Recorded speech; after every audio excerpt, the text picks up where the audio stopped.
Hello everyone. In today's video, we learn how to check if at least one element in an array meets a given condition. This is useful when you want to quickly validate collections without manually looping.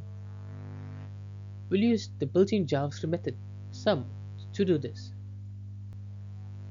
Let's dive into how this works with a simple and powerful utility function.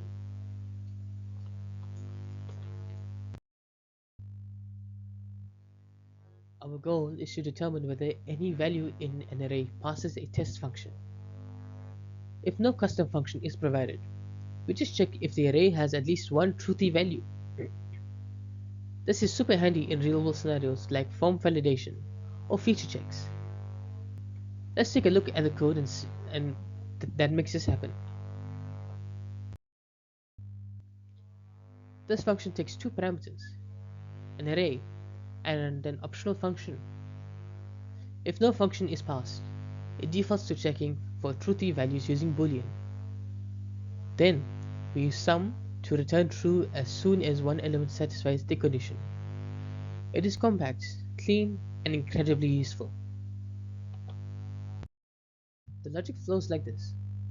We take the array, apply the function, and evaluate each element using sum.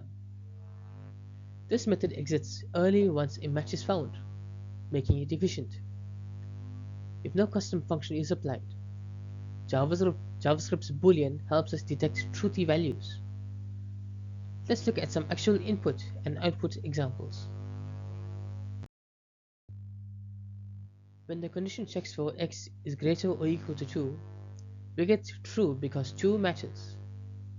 With no condition, the function defaults to checking for any truthy value, like the one in the second example. In the third case, none of the values are truthy, so it returns false. Simple and effective.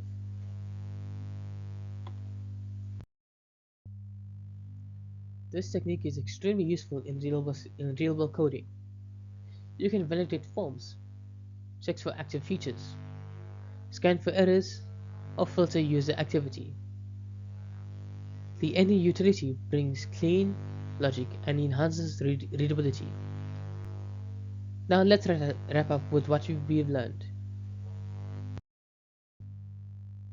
To recap, we built a utility function that checks if any element in an array matches a condition.